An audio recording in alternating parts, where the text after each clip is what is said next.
Sir Ken Robinson, cambiando los paradigmas.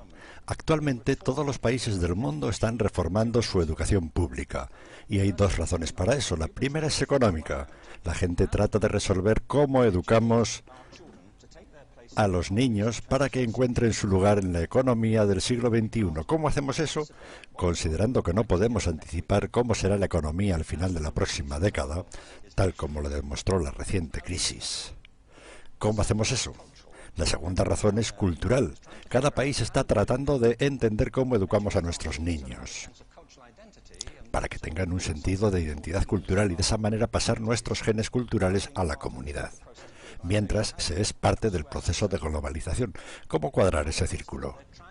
El problema es que tratan de llegar al futuro, haciendo lo que hicieron en el pasado, y alienando de esa manera a millones de niños que no ven el propósito de ir a la escuela.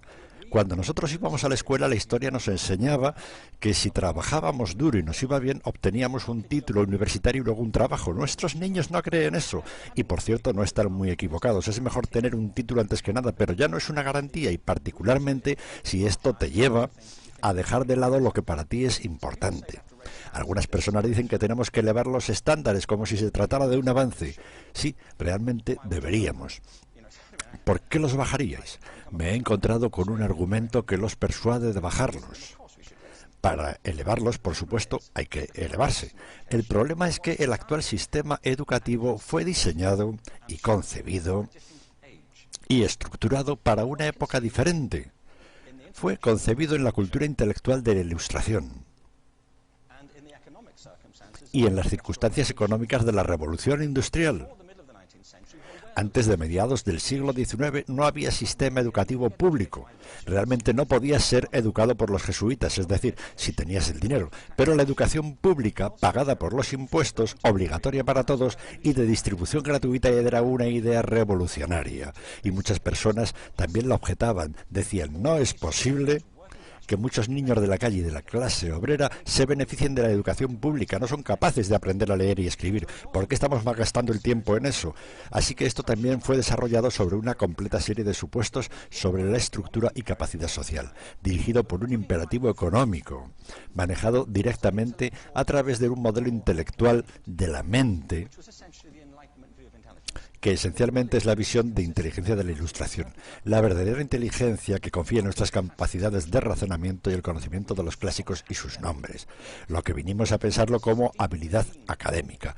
Y esto está en lo profundo de los genes de la educación pública, que realmente hay dos clases de personas, académicas y no académicas, gente inteligente y gente no inteligente, y la consecuencia de esto es que muchas personas brillantes piensan que no lo son, porque han sido juzgadas por esta particular visión de la mente. Así que tenemos una doble columna, económica e intelectual.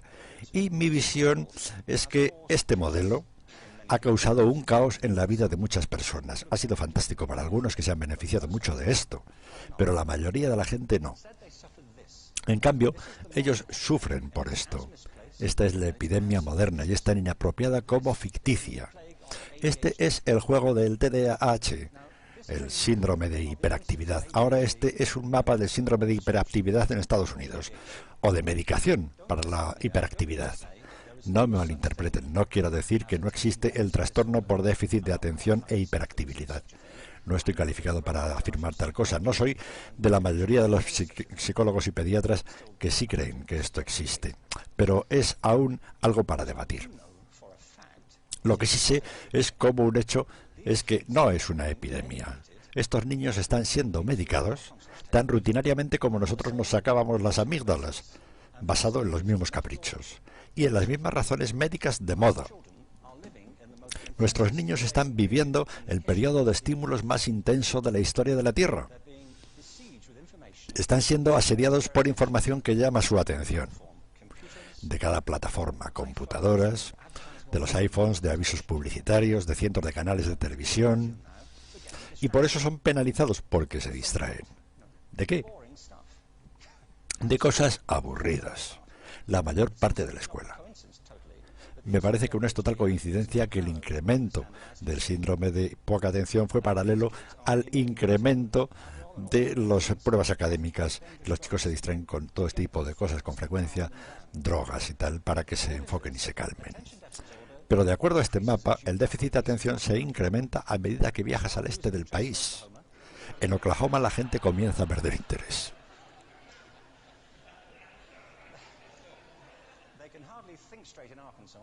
En Arkansas apenas pueden pensar correctamente. Y para cuando llegan a Washington están totalmente perdidos. Y creo que para eso hay una razón aparte. Es una epidemia ficticia. Si piensan en esto, el arte, y no creo que sea exclusivo del arte, creo que también incluye las matemáticas y las ciencias. Por eso digo las artes particularmente, porque son víctimas de la mentalidad actual.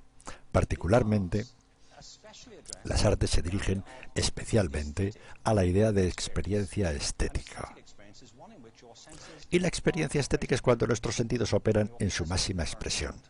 Cuando estás presente un momento, cuando estás impactado de entusiasmo por lo que estás viviendo, cuando estás totalmente vivo.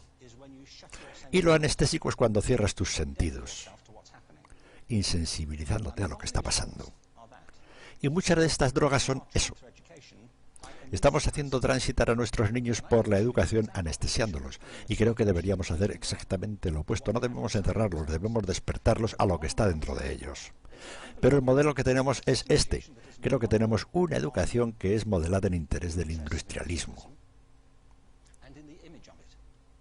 Y a semejanza de este, les daré un par de ejemplos. Las escuelas están aún organizadas con semejanza a las fábricas, toque de timbre, instalaciones separadas, materia separada, especializada.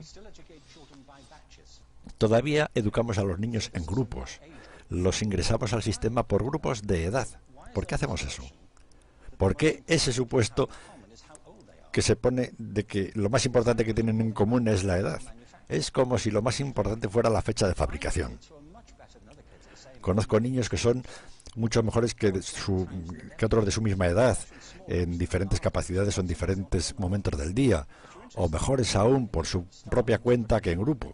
Si están interesados no se comienza desde una mentalidad de producción, es esencialmente una mala conformidad que va en aumento. Si miramos el incremento de la estandarización de las pruebas, planes de estudios estandarizados, y se trata de la estandarización, creo que necesitamos ir en la dirección opuesta. Esto es lo que quiero decir cuando hablo de cambiar el paradigma.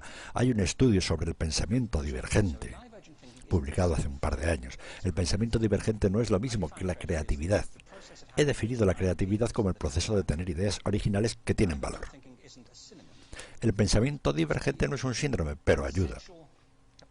Es una capacidad esencial para la creatividad. Es la habilidad de ver muchas posibles respuestas a una pregunta, muchas formas de interpretar una pregunta, de pensar en lo que Ed Bono llamó pensamiento lateral, de pensar no solo de forma lineal o convergente, de ver múltiples respuestas y no solo una. Es decir, vamos a probar esto. El ejemplo del bacalao. A la gente se le puede preguntar que diga, ¿cuántos usos se te ocurren para un sujetapapeles? Una pregunta de rutina. La mayoría de la gente puede dar de 10 a 15. La gente buena en esto puede dar 200. Y lo hacen diciendo, ¿puede ser de 61 metros de alto y de goma espuma? Como si un sujetapapel tuviera que ser Jim, como si lo conociéramos. El test fue dado a 1.500 personas. Está en un libro llamado Breakpoint Beyond. Y en lo práctico del test, si superaba un cierto nivel, eras considerado un genio del pensamiento divergente. Mi pregunta a esto es, ¿qué porcentaje de la gente encuestada de los 1.500 tuvo un resultado de nivel genio para el pensamiento divergente? Necesito saber algo más sobre ello. Eran niños del jardín de infancia. ¿Qué piensan? ¿Qué porcentaje de nivel genio? ¿80? Eso es, 80. ¿90%? Ahora piensen que fue un estudio longitudinal. Así que volvieron a testear a los mismos niños 5 años después. De 8 a 10 años. ¿Qué piensan? ¿50? Nuevamente lo volvieron a testear 5 años más tarde, de 13 a 15 años de edad. Pueden ver una tendencia. Esto nos cuenta una historia. ¿Por qué pueden imaginar que va al revés o no? Comienzas no muy bien, pero te vuelves mejor a medida que creces. Pero esto nos demuestra dos cosas. Una, que todos tenemos esta capacidad. Y dos, en su mayor parte se deteriora. Ahora, ¿qué pasa con estos chicos cuando crecen?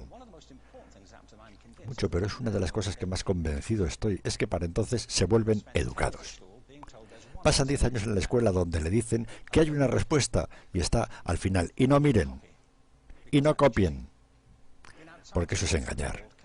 Fuera de la escuela eso se le llama colaboración, pero estamos adentro. Esto no es porque los maestros lo quieran así, sino porque simplemente pasa así. Es porque está en la reserva genética de la educación. Debemos pensar diferente sobre la capacidad humana. Tenemos que superar esta vieja concepción sobre lo académico y lo no académico, abstracto, teórico, vocacional, y ver lo que es un mito.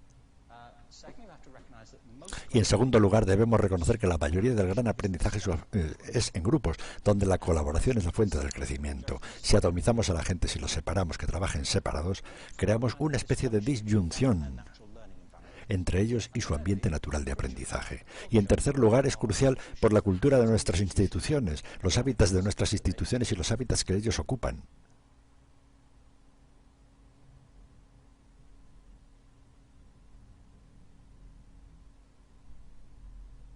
Ken Robinson, cambiando los paradigmas.